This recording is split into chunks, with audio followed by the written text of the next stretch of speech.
book. Tanawa, Lifestyle, get this photo selfie with me. Diba? Gera, ay? Gera. Ano dyan nagoy effort? So, ang number one dyan ako, ang nagpaila-ila na ako sa lifestyles is GMD Maristela Brower.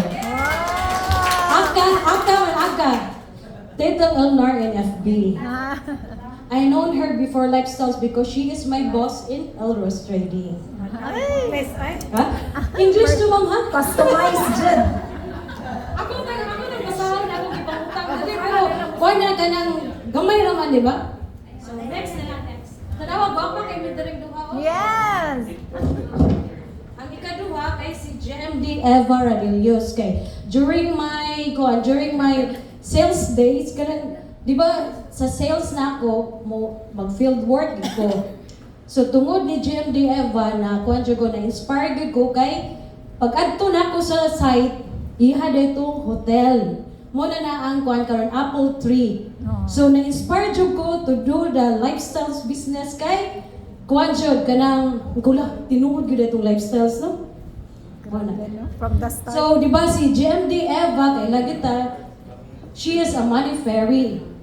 And then kuan siya kanang siya inventor sa atong franchising kit. Yes. So with the proven system tanawa mo na iyahang mga ako gipicturean with the GMDs daghan kay siya na himong milyonaryo tungod sa iyahang franchising kit. Correct. Yes or yes? Yes! Murag nagkurog lagi ko. Bito no? Ganahan kang baro. So ikaduha ay katulod Katulod is ang ako yung upline. Si GMD Corazon Rosel. Yes. Siya mo ay akong kaanda ng English too? We've known each other when I'm still working in Elros Trading with GMD Tetem. Nagkaila-ila mi kay relative man sila. Mga guwapa. Basta ko ng mga gwapa dito ginapaduol, di ba? Yes! Yes or yes? Pawas ko ro. Ang sunod is GMD Lourdes Nunez. Si GMD, kaila po ko ani niya tungod ni GMD Tetem. Sa una, di pa na sila GMD.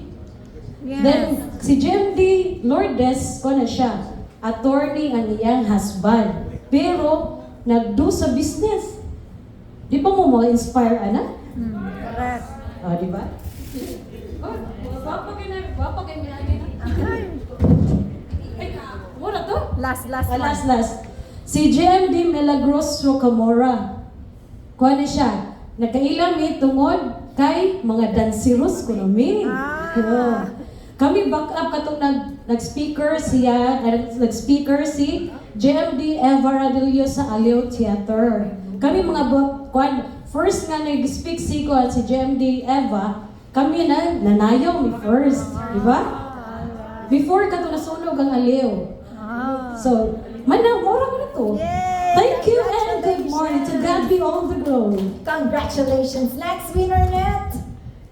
Last two na lang, last two. Yeah, ibutan. Oy, remove. Katugon ko rin si Benita. Joke. Sir Hilda! Pipito! Ay, wala. Okay. Ay, GMD. Ay, magkapila.